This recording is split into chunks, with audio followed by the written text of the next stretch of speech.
boas-vindas! Hoje a gente vai fazer uma análise bem detalhada da evolução de uma arquitetura de software.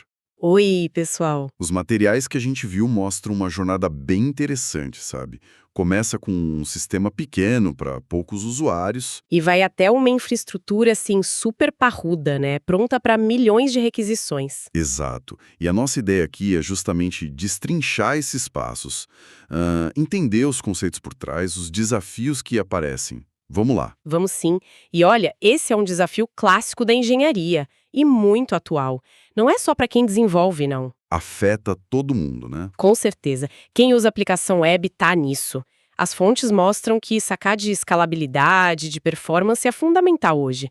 Vira e mexe aparece em papo técnico, entrevista. Faz sentido. E o ponto-chave, assim, que os textos deixam claro é: não é um salto único, é um processo, sabe? Gradual. Cada etapa resolve um gargalo específico e, tipo, introduz um conceito novo. É legal. Então, por onde tudo começa? Geralmente é bem simples, imagino. Simples mesmo. Os textos descrevem aquela configuração inicial super básica, aplicação, a API, né? E o banco de dados rodando juntinhos, Na mesma máquina. no mesmo servidor. E o front-end, web ou mobile chamando essa API. Isso. O fluxo é direto, chega uma requisição, o DNS aponta para o IP daquele servidor ali, Daquele único servidor. único. A API processa, consulta o banco que está do lado e devolve a resposta. Fácil. Só que, Sempre tem um só aqui, né? sempre, os materiais já apontam dois problemas bem sérios aí. Primeiro é o tal do ponto único de falha, o SPOF. Ah, o famoso SPOF. Se o servidor cair, já era tudo. Exato, tudo offline. E segundo, começo na briga por recursos ali dentro, aplicação e banco disputando CPU, memória, disco. E aí fica tudo lento. Fica lento, instável, não escala nada. Ok. Então, o começo é simples, mas frágil e com potencial para lentidão. Qual o primeiro passo lógico para melhorar isso, segundo as fontes? Bom, o passo natural e que os textos descrevem bem é separar as coisas, tirar o banco de dados dali e colocar num servidor só para ele, dedicado. Ah, cada um no seu quadrado. Banco para um lado, aplicação para o outro. Isso, cada um com seus recursos. E qual a vantagem imediata disso? A vantagem principal é poder dimensionar cada camada de forma independente. Os textos mostram isso. Agora você pode dar mais CPU para a aplicação, se ela precisar, e mais memória e disco rápido para o banco, se for o caso dele. Entendi. Acaba aquela briga direta por recursos na mesma máquina. Exatamente. Alivia bastante essa competição. Você otimiza cada parte conforme a necessidade dela. Parece um bom avanço.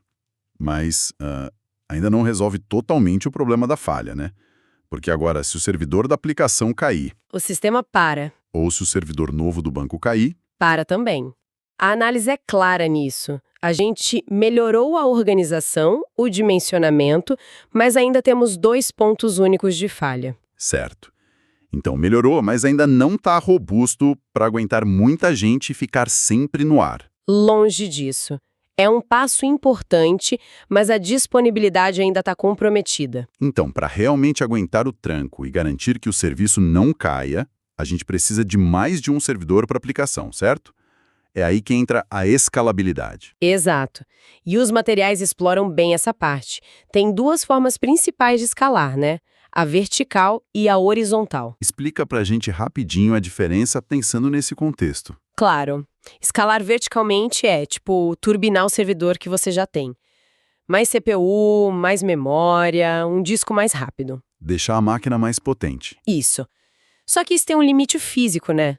E de custo. E o principal, continua sendo um ponto único de falha. Se essa super máquina cair, adeus sistema. Entendi, não resolve o single point of failure. Não resolve. Já escalar horizontalmente é o contrário. Em vez de uma máquina super forte, você adiciona mais máquinas, mais servidores, e distribui o trabalho entre eles. Tipo clonar a máquina. Perfeito. É como clonar.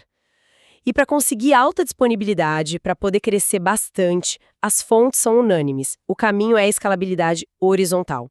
É aqui que a coisa começa a ficar interessante de verdade. Legal. Mais máquinas trabalhando juntas.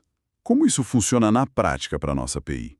Como a gente implementa isso? Bom, a implementação mais comum é assim. Você cria várias cópias idênticas da sua API. São as instâncias. Cada uma rodando num servidor. Várias instâncias iguais. Isso. E aí, na frente de todas elas, você coloca uma peça-chave. O balanceador de carga. O load balancer. Ah, o load balancer. Então o tráfego não vai mais direto para um servidor da API. Não mais. O DNS agora aponta para o IP público do load balancer. Ele que fica na linha de frente. Entendi. Ele funciona como se fosse um porteiro esperto, distribuindo as requisições entre os servidores disponíveis. Ótima analogia, é exatamente isso. Ele recebe todo o tráfego e direciona para uma das instâncias da aplicação que estão lá atrás rodando. Geralmente usa algum critério, tipo mandar para quem está com menos carga ou só ir revezando. O famoso round robin. Esse mesmo. E as vantagens disso, que os textos destacam bem, são enormes. Primeiro, alta disponibilidade. Se uma instância da API der problema, o load balancer percebe e para de mandar tráfego para ela, automaticamente. Ah, o failover que você comentou. Isso, failover. O tráfego vai para as outras que estão ok. Segundo, a redundância óbvia, né? Tem várias cópias. E terceiro, tem um ganho de segurança. Segurança por quê? Porque agora as instâncias da API podem ficar numa rede privada sem acesso direto da internet. Só o load balancer precisa ter um IP público. Ele faz essa barreira. Muito bom. Dá uma flexibilidade e segurança bem maiores. E se o tráfego aumentar muito? É só adicionar mais instâncias atrás do load balancer. Ele distribui para elas também. Parece ótimo, mas, como tudo na vida, deve ter um porém. Qual o próximo gargalo que essa arquitetura expõe, segundo a análise? O gargalo quase sempre se move para o próximo ponto de estrangulamento. Nesse caso, com várias APIs batendo nele. O banco de dados. Ele mesmo, aquele servidor de banco de dados único que a gente separou lá atrás. Agora ele tem que aguentar a carga de todas as instâncias da API. Ele vira um novo gargalo e, de novo, um ponto único de falha bem crítico. Mesmo que a gente turbine esse servidor de banco, uma hora não dá mais conta. Exato. Escalar verticalmente o banco também tem limite. Chega uma hora que não adianta mais colocar memória ou CPU ali. Faz todo sentido. A gente aumentou a capacidade da aplicação e agora o banco está sofrendo. Como as fontes sugerem escalar o banco de dados, então? Já que colocar vários bancos iguais não resolve bem o problema da escrita, né? Não resolve para a escrita centralizada, geralmente. A técnica mais comum que os materiais apresentam para escalar a leitura de bancos relacionais é a replicação. O modelo mais clássico é o master-slave. Master-slave ou mestre-escravo, já ouvi falar? Ou primário-réplica, né? Isso, hoje se usa mais primário-réplica também. A ideia central é ter um banco principal, o master ou primário, que é o único que aceita operações de escrita. Insert, update, delete... Só ele escreve. Só ele. E aí você tem várias cópias desse banco, os slaves ou réplicas, que são só para leitura, selects. E os dados que são escritos no master? São replicados, copiados automaticamente para todos os slaves. E por que isso ajuda tanto na performance? Porque a maioria das aplicações web, como os textos mostram, lê dados muito mais do que escreve. Pensa no site de notícias, no e-commerce. É verdade, milhares de visualizações para cada compra ou postagem. Justamente. Então, direcionando todas essas leituras para os slaves, você distribui essa carga enorme, o master fica mais tranquilo, focado só nas escritas, isso desafoga o banco principal e acelera muito as consultas. E melhora a disponibilidade também, imagina, se um slave cair. Os outros continuam funcionando. E se o master cair, dá para promover um slave para ser um novo master, embora essa promoção precise ser feita com cuidado. Entendi. Mas e a aplicação? O código tem que saber para onde mandar cada tipo de operação. Tipo, isso é escrita, vai para o master, isso é leitura, pode ir para qualquer slave. Parece que complica o desenvolvimento. Complica um pouco, sim, mas a boa notícia, que as fontes mencionam, é que muitos frameworks web modernos, ou ORMs, Tipo Hibernate Entity Framework. esses mesmos, eles já vêm com mecanismos para facilitar isso. Você configura as conexões para o master e para os slaves, e muitas vezes o próprio framework consegue direcionar escritas e leituras automaticamente, ou com pouca configuração extra no código. Ah, bom. Menos mal. Mas essa replicação introduz um conceito importante que você mencionou, que as fontes destacam, né? A tal da consistência eventual. Exato, consistência eventual. Soa meio... Meio uma hora fica consistente. O que significa na prática? É basicamente isso. Pode existir um pequeno atraso, uma latência, entre o momento que você escreve um dado no master e o momento que esse dado aparece disponível para leitura nos slaves. A replicação leva um tempinho. Ah, então não é instantâneo. Cai num slave. Pode ser que o slave ainda não tenha recebido a informação do novo usuário. Xiii, aí o login falha. Pode falhar. É um trade-off. Você ganha muita performance e escalabilidade de leitura, mas abre mão da garantia de que a leitura sempre vai retornar o dado mais absolutamente recente. Para muitas coisas, esse atraso mínimo é aceitável. Entendi. Mas para outras pode ser um problema. Pode.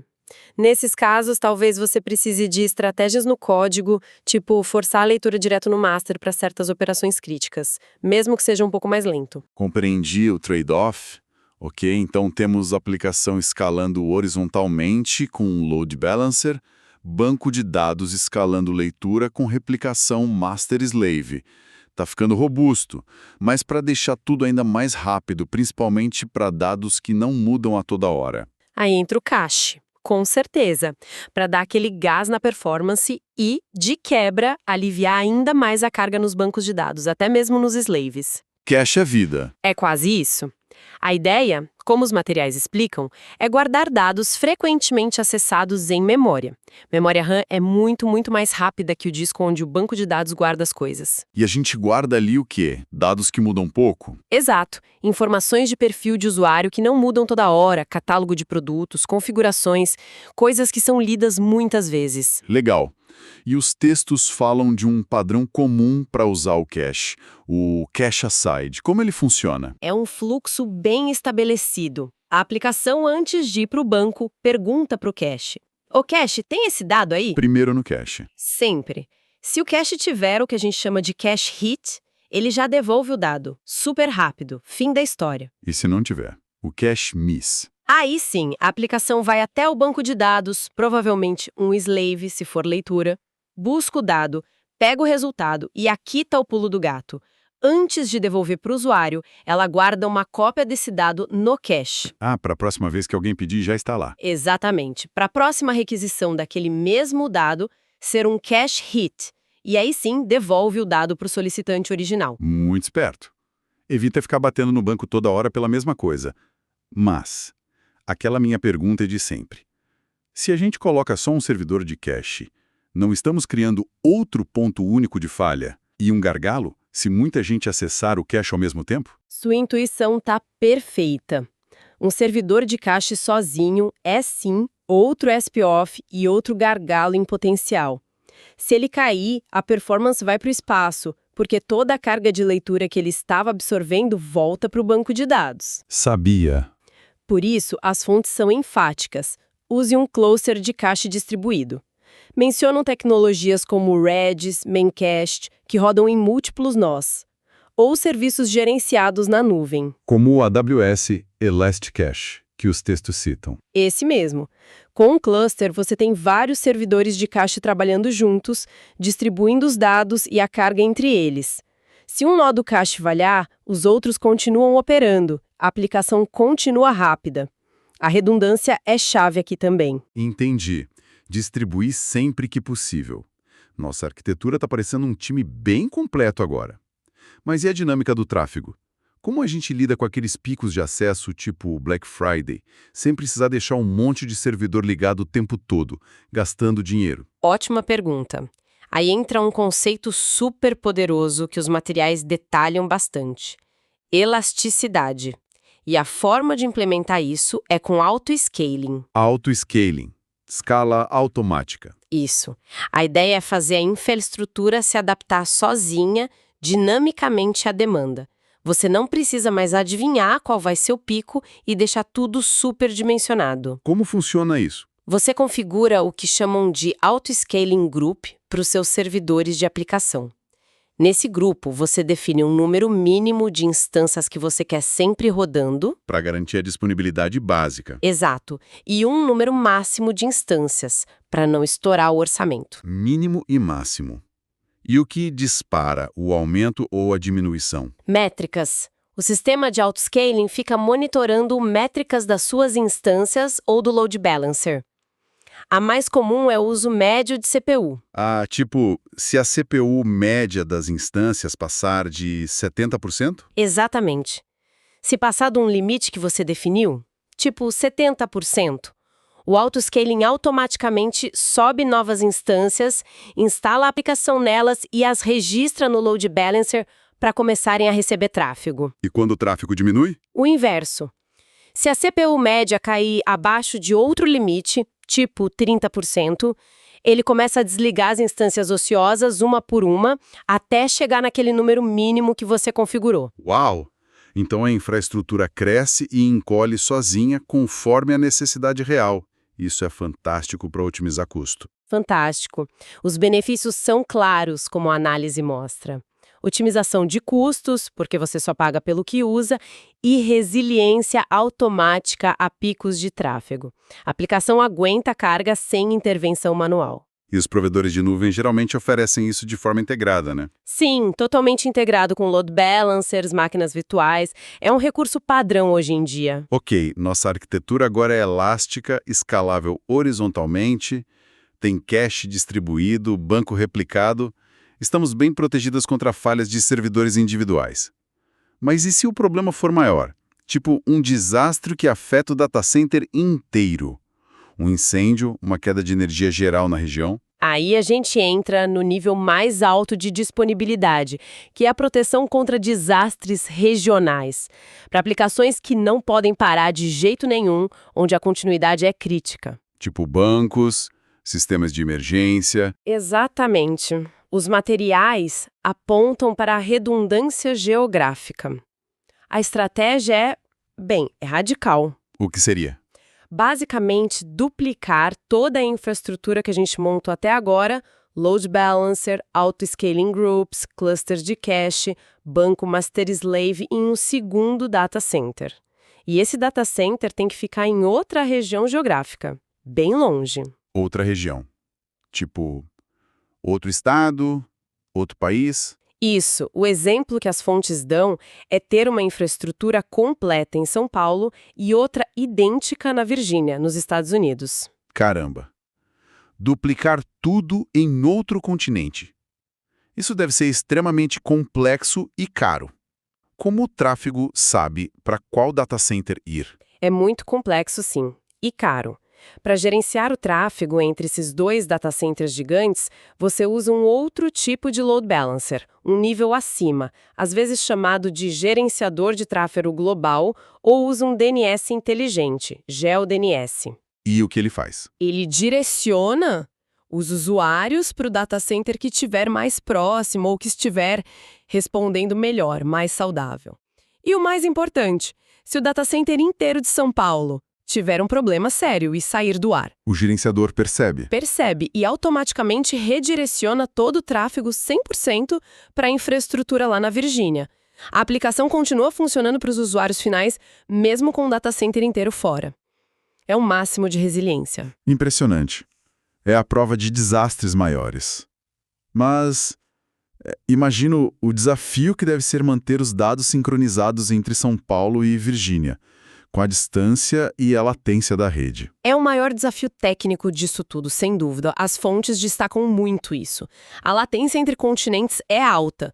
Manter a replicação dos bancos master-slave funcionando bem, manter os caches consistentes entre locais tão distantes, exige soluções de replicação de dados muito sofisticadas. Deve dar muito trabalho. Muito. E estratégias complexas para lidar com possíveis conflitos de dados, com atrasos. As fontes até comentam que empresas como a Netflix já publicaram sobre como elas resolvem esses desafios de replicação interregional. É algo poderoso, mas realmente só para aplicações muito críticas por causa da complexidade e do custo envolvido. Entendi. É o nível supremo de proteção, mas não é para qualquer um. Agora, mudando um pouco de assunto, mas ainda dentro da arquitetura, e aquelas tarefas que demoram para executar? Gerar um relatório complexo, processar um pagamento que fala com o sistema externo, converter um vídeo. Não dá para deixar o usuário esperando, olhando para a tela carregar, né? Não, dá mesmo. É péssimo para a experiência do usuário. Mata a sensação de agilidade da aplicação. Para resolver isso, a solução que os materiais apontam é o processamento assíncrono. Assíncrono, fora do fluxo normal da requisição. Exatamente. E a forma de fazer isso é usando sistemas de mensageria, filas de mensagens. Os exemplos citados são o RabbitMQ, Kafka ou serviços de nuvem como o SQS da AWS. Mensageria. Filas. Como isso funciona para a tarefa não travar a resposta para o usuário? É um fluxo bem elegante, na verdade, e muito desacoplado. Quando a sua API recebe um pedido para fazer uma dessas tarefas demoradas, em vez dela mesma começar a executar a tarefa e ficar ali bloqueada esperando terminar, O que ela faz? ela faz algo muito mais rápido. Cria uma mensagem descrevendo a tarefa que precisa ser feita, tipo gerar relatório X para o usuário Y, e publica essa mensagem numa fila gerenciada pelo sistema de mensageria. Só coloca a mensagem na fila. Só isso. E imediatamente já devolve uma resposta para o usuário. Algo tipo, ok, recebemos seu pedido, ele já está sendo processado, avisaremos quando terminar. Ah, muito bom. A API se livra da tarefa pesada rapidinho e o usuário tem a resposta na hora. E quem faz o trabalho pesado, então? Aí entram outros componentes, que a gente chama de workers, ou consumidores. São outros servidores ou processos totalmente separados, cuja única função é ficar escutando essa fila de mensagens. Eles ficam lá esperando chegar a mensagem? Isso. Quando um worker pega uma mensagem da fila, ele entende qual tarefa precisa fazer e a executa. Em background, sem o usuário ficar esperando. Ele gera o relatório, processa o pagamento, converte o vídeo. E quando termina? Quando termina, o worker pode, por exemplo, atualizar um status no banco de dados ou até enviar uma notificação para o usuário dizendo que a tarefa foi concluída. Fantástico. Isso desacopla totalmente as partes do sistema. A API não precisa saber como a tarefa é feita, só precisa jogar a mensagem na fila. E os workers podem até escalar independentemente da API. Exatamente. Melhora muito a responsividade percebida, a resiliência. Se um worker falhar, outro pode pegar a tarefa depois, e a modularidade do sistema. É uma técnica fundamental para aplicações modernas. Com certeza. Então, ufa!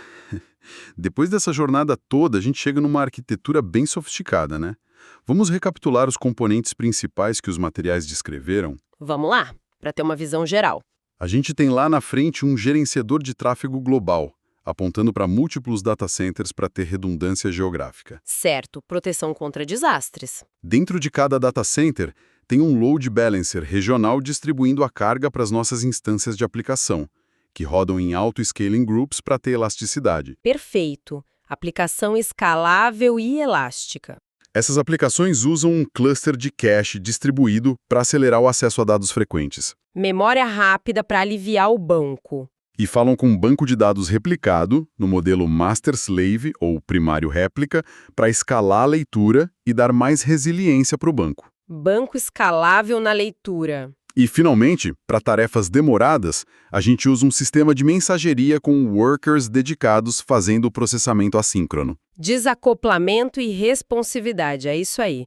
Uma arquitetura distribuída, resiliente, escalável. Bem completa.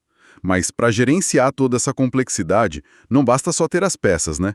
Os materiais devem falar de ferramentas de suporte, imagino. Falam sim e são cruciais. Os textos ressaltam alguns pilares essenciais para fazer tudo isso funcionar e ser gerenciável. Não dá para operar essa complexidade sem eles. Quais seriam? Primeiro, sistemas robustos de coleta de logs e métricas.